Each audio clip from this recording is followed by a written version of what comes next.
जय हिंद प्यारे बच्चों और साथियों। आज हम लोग 15 जून का करंट अफेयर्स लेकर आए हैं, क्योंकि बीच में वीकली वाला रहा और कल का तक हमने उसको वीकली में कवर कर लिया था। तो आज हम 15 तारीख को लेकर आए हैं। जो तथ्य कल 14 तारीख तक घटित हुए हैं और वही हम आप तक पहुंचाने का प्रयास कर रहे हैं। तो चलिए बात करते हैं कि करंट अफेयर्स में कौन कौन सी ऐसी चीज़ें रहीं जो हमें बहुत महत्वपूर्ण हैं हमारी परीक्षाओं के लिए, हमारे व्यक्तित्व के लिए। उससे पहले आज 15 तारीख को जब सुबह मैं वीडियो बना रहा हूँ तो बहुत हतप्रद हूँ कि एक ऐसा व्यक्ति आत्महत्या कर लेता है जो बुलंदियों पर था, सफलताओं की ऊंचाइयों पर था, और ऐसा क्या हो गया जिसकी वजह से उसे ऐसा कदम उठाना पड़ा। कौन सी ऐसी घटनाएं घटीं जिसकी वजह से ऐसा। ये सुशांत सिंह एक केवल व्यक्ति, नाम सुशांत सिंह हमारे लिए कोई मायने नहीं रखते, हम सब के लिए कोई मायने नहीं रखते, क्योंकि उनसे हमारा हृदय से कोई लगाव नहीं। लेकिन वो एक व्यक्तित्व था। हम उसे एक 34 साल का 35 साल का एक व्यक्तित्व मान लें तो वो एक व्यक्तित्व बहुत लोगों के इंस्पिरेशनल हो सकता था। तो उसने ऐसा कौन सा ऐसा काम कर लिया जो हम युवाओं के लिए या हम नव युवकों के लिए जो कि बहुत ही गलत था। ये तो हम कायरता कहेंगे इसको कि आप ऐसे कदम उठा लेते हैं। तो चलिए इस पर हम आपसे एक रिक्वेस्ट है, कभी मन में कोई ऐसा विचार आए, नहीं संकोच, एज ए साइकोलॉजिस्ट मुझसे आप संपर्क करें। वैसे तो मेरे बच्चों में ऐसा कभी आ ही नहीं सकता, सोच भी नहीं सकते, मैं इतना उनको कूटे पीटे रहता हूँ। फिलहाल अगर आपके दिमाग में ऐसा कुछ आता, बहुत जल्द मैं इस पर एक बहुत बड़ा वीडियो लेकर आ रहा हूँ, और उम्मीद रखें आप निराश नहीं होंगे। आपको कभी नहीं लगेगा हारना कायरों का काम है, ये सब कायरों की काम है।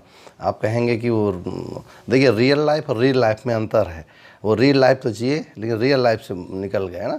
इसलिए एनीवे इस दुख के साथ कि सुशांत सिंह ने जो आत्महत्या करी, ये युवकों के लिए एक उचित बात नहीं थी। फिर भी हम इस पर बहुत जल्दी आपसे बात करने वाले हैं, बहुत जल्दी आपसे डिबेट करने वाले हैं। मिलते हैं अगले वीडियो में, किसी वीडियो में जल्दी से हम ज़्यादा से ज़्यादा समय हम लेकर आपको इस पर बात करेंगे कि आखिर आत्महत्या क्यों ज़रूरी है।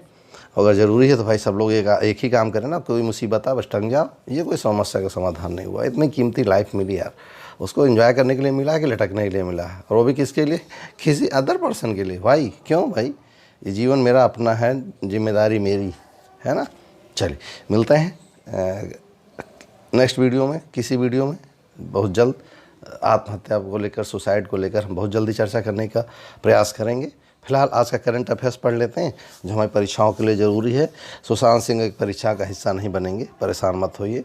हमने पहले कहा वो व्यक्ति के रूप में मानेंगे तो बहुत कुछ बेकार है, लेकिन अगर व्यक्तित्व के रूप में मानेंगे तो बहुत कुछ हमें सीखना होगा। चलिए शुरू करते हैं अपना टॉपिक। कल के प्रश्न का उत्तर है, ब्लैक लाइव्स मैटर नामक आंदोलन किस देश में चरम पर है। तो कनाडा, चीन, अमेरिका, ब्राज़ील। तो ये जवाब होगा अमेरिका में ये बहुत तेज़ी से फैल रहा है। क्या है देखिए, अमेरिकी अश्वेत व्यक्ति जॉर्ज फ्लॉयड की 25 मई को अमेरिका के मिनियापोलिस में तब मौत हो गई जब एक श्वेत पुलिस अधिकारी डेरेक चौबिन, नोट कर लीजिएगा ये डेरेक चौबिन दुष्ट आदमी, ने उसे ज़मीन पर गिराकर अपना घुटना उसकी गर्दन पर 8 मिनट से ज़्यादा समय तक रखे रहा। इस दौरान 46 वर्षीय फ्लॉयड सांस लेने के लिए छटपटाता रहा। घटना के वीडियो वायरल हुई तस्वीर में फ्लाइट पुलिस अधिकारी से कहता सुना जा सकता है कि वह सांस नहीं ले सकता। मीन्स आप कितने बर्बर हो सकते हैं यार, आप इंसान हैं कैसे, और केवल इसलिए कि वो अश्वेत है। वाह। चलिए अगला आज का पहला, फीफा रैंकिंग में भारत को कौन सा स्थान मिला है। तो 108वां स्थान।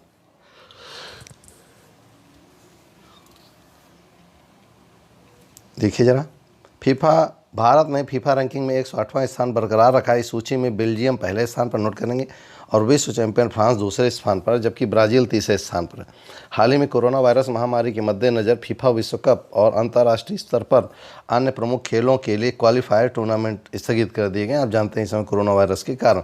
तो भैया नंबर 1 पे देखिए कौन है, बेल्जियम। नंबर 2 पे है फ्रांस, ब्राज़ील, और हम 108 नंबर पर हैं। कहाँ पर, फीफा रैंकिंग में। और जो फीफा के अध्यक्ष हैं वो हैं जियानी इन्फेंटिनो। कौन है, जियानी इन्फेंटिनो इसके अध्यक्ष हैं फीफा के। चलिए, महिलाओं की सुरक्षा हेतु स्त्री नामक कार्यक्रम किसने शुरू किया। महिलाओं की सुरक्षा है तो इसी नामक कार्यक्रम किसने शुरू किया? तो ये शुरू किया आंध्र प्रदेश सरकार ने, है ना। ये पुलिस का, हैदराबाद पुलिस का लोगो है। चलिए, हैदराबाद सिटी पुलिस ने हैदराबाद सिटी सिक्योरिटी काउंसिल के साथ मिलकर घरेलू हिंसा और दुर्व्यवहार की शिकार महिलाओं की सहायता करने के लिए और उन्हें सशक्त बनाने के लिए she triumphs through respect, equality and empowerment Stree नामक कार्यक्रम शुरू किया। स्त्री की फुल फॉर्म देखेंगे, she triumphs through respect, equality and empowerment, that is Stree कार्यक्रम शुरू किया महिलाओं की सुरक्षा और उनके स्वाभिमान के लिए। अब बात करते हैं हैदराबाद की राजधानी। हैदराबाद, आंध्र प्रदेश की राजधानी हैदराबाद। सीएम है जगन मोहन रेड्डी, राज्यपाल है विश्वभूषण हरिचंदन। ये हुआ मैप में आपको जरूर रोज दिखाता रहता हूँ। ये मैप में है आंध्र प्रदेश, ध्यान रखिएगा। ये छोटा वाला तेलंगाना कभी लैंडलॉक्ड है, ये समुद्र को छूता नहीं है। राज्य नृत्य है कुचिपुड़ी, राजभाषा है तेलुगु, राज्य का प्रतीक है पूर्ण कुंभ और राज्य पशु है चिंकारा, है ना। चलिए, सब जानते हैं इनको जी, जरूर जानना जरूरी है, हमारे मुख्यमंत्री हैं भाई। बाल श्रमिकों को शिक्षित करने के लिए किस राज्य सरकार ने, गलत प्रिंट हो गया, कच्छ नहीं, किस राज्य सरकार ने पहल की है? तो किसको? बाल श्रमिकों को शिक्षित करने के लिए तो उत्तर प्रदेश सरकार ने शुरू करी है। क्या है जरा देखते हैं। यूपी सरकार ने, मुख्यमंत्री योगी आदित्यनाथ ने बाल श्रमिकों को प्रशिक्षित करने के लिए बाल श्रमिक विद्या योजना क्या शुरू की है? बाल श्रमिक विद्या योजना, नोट करेंगे। बाल श्रमिक विद्या योजना किस सरकार ने शुरू की? उत्तर प्रदेश सरकार ने। किसके लिए शुरू किया? तो बाल श्रमिकों के प्रशिक्षण के, शिक्षा के लिए, है ना। आगे देखते हैं। Yes, international albinism awareness day made to shine, यानी चमकने के लिए बन। अंतर्राष्ट्रीय एल्बिनिज्म जागरूकता दिवस कब मनाया गया? तो मनाया गया 13 जून को। तो जरा देखते हैं क्या है एल्बिनिज्म माने रंगहीनता जागरूकता दिवस। हर साल 13 जून को अंतर्राष्ट्रीय एल्बिनिज्म रंगहीनता जागरूकता दिवस मनाया जाता है। यह दिन प्रतिवर्ष एल्बिनिज्म के बारे में लोगों में जागरूक करने और एल्बिनिज्म से पीड़ित लोगों के मानवाधिकारों के बारे में जागरूकता फैलाने के लिए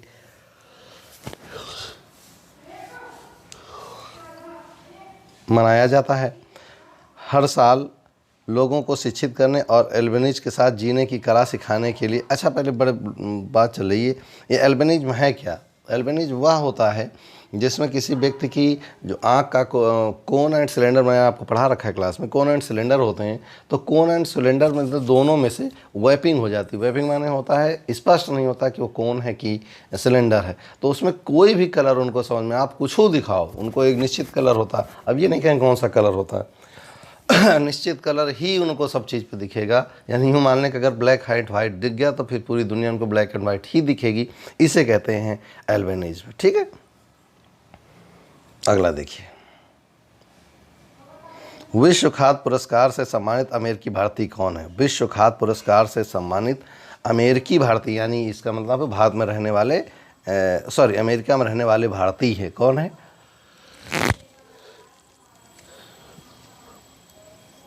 तो ये है रतन लाल। भारतीय अमेरिकी वैज्ञानिक रतन लाल ने जीता वर्ल्ड फूड अवार्ड 2020। भारतीय अमेरिकी मृदा वैज्ञानिक रतन लाल को इस वर्ष के लिए प्रतिष्ठित वर्ल्ड फूड प्राइड विश्व खाद्य पुरस्कार के लिए दिए जाने की घोषणा की गई। उन्हें इस पुरस्कार से प्राकृतिक संसाधनों के संरक्षण और जलवायु परिवर्तन के प्रभाव को कम करने वाले खाद्य उत्पादन को बढ़ावा हेतु मृदा केंद्रित दृष्टिकोण विकसित करने और इसे मुख्यधारा से जोड़ने के लिए सम्मानित किया जाएगा। उन्हें पुरस्कार राशि के रूप में 2.5 लाख अमेरिकी डॉलर दिए जाएंगे। चलिए फिगर देख लीजिए जल्दी से। यस, चर्चा में गुलजार दहलवी का निधन हुआ, वह कौन थे? तो वह एक गीतकार थे। तो ये हैं गुलजार दहलवी और इनका अभी हाल में क्या हुआ? निधन हुआ है। जरा देख लेंगे। उर्दू के मशहूर कवि आनंद मोहन जुलसी गुलजार दहलवी का निधन हुआ। वह सरकार द्वारा उर्दू में प्रकाशित की जाने वाली एकमात्र विज्ञान पत्रिका साइंस की दुनिया के संस्थापक थे। विज्ञान आती है मार्केट में, जो वर्ष 1975 में शुरू की गई। साथ ही उन्हें समूचे भारत में उर्दू स्कूलों की स्थापना का श्रेय भी दिया जाता है। इसके अलावा 30 दशक के स्कूल में पढ़ने के साथ साथ स्वतंत्रता आंदोलन से भी जुड़े रहे। यानी वो स्वतंत्रता आंदोलन से जुड़े व्यक्ति थे। उन्होंने भारत में उर्दू स्कूलों की स्थापना करी। साइंस की दुनिया जो पत्रिका भारत सरकार छापती है उसको वो प्रकाशन संस्थापक थे। तो ये सारी कहानी इसलिए महत्वपूर्ण है आपके लिए। कौन? गुलजार देहलवी। अगला देखते हैं, पहचाने भाई? यस, सहकार मित्र योजना, नोट करेंगे, सहकार मित्र योजना का शुभारंभ किस मंत्रालय द्वारा किया गया है?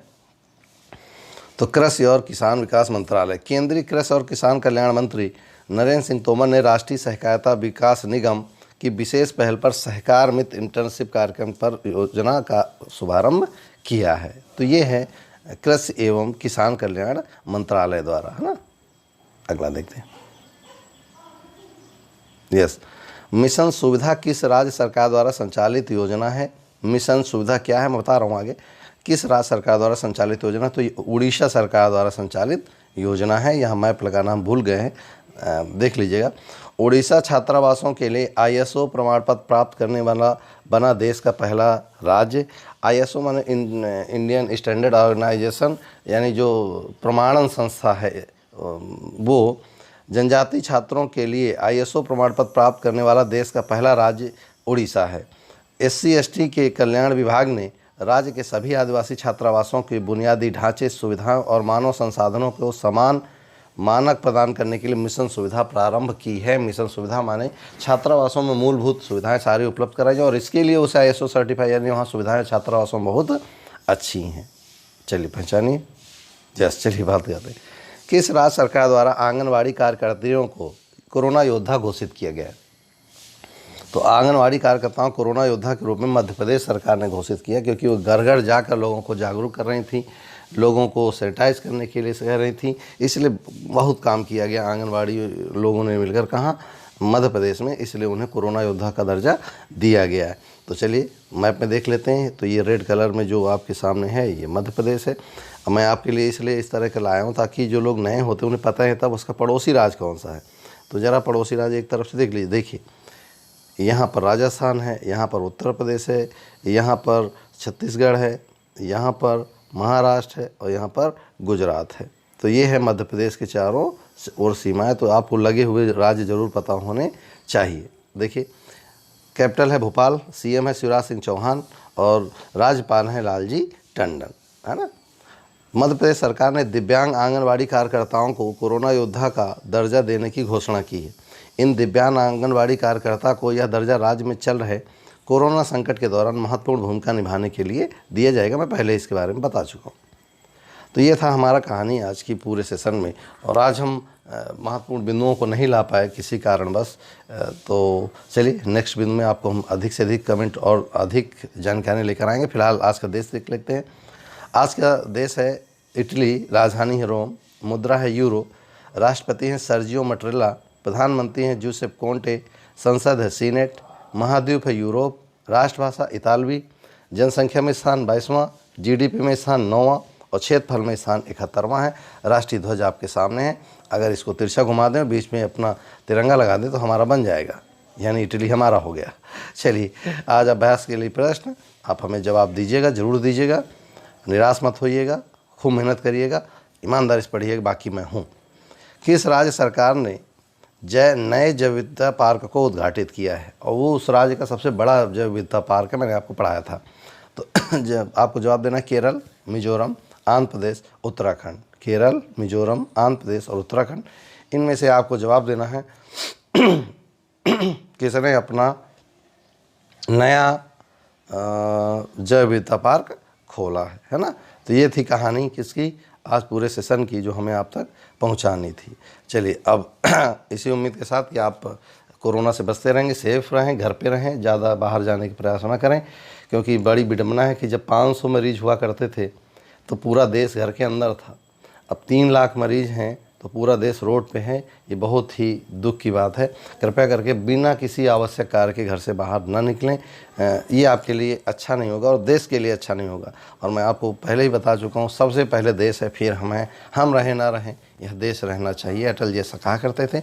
इसी उम्मीद और इसी आशा के साथ कि आप बेहतर से बेहतर करते हुए अपना जीवन एंजॉय करते हुए बिताएंगे, ना कि उसको निराशा जहाँ कहीं आए, इसका मतलब है आपके पास कोई निगेटिव ऊर्जा का स्रोत है, यानी कोई ऐसा दोस्त है जो नकारात्मक ऊर्जा का स्रोत है, जो दिन भर आपको मर जाओगे, कट जाओगे, ऐसा हो जाएगा, हर चीज़ में नकारात्मक होता है, या आप जानकर नकारात्मक ऊर्जा को आकर्षित करते हैं। इसलिए इनसे दूर रहें, हमेशा सकारात्मक। जब घबराहट हो, हम हैं आपके साथ, बिल्कुल चिंता मत करें। आज फिलहाल इतना है, मिलते हैं नेक्स्ट वीडियो में नई उम्मीदों के साथ। जय हिंद।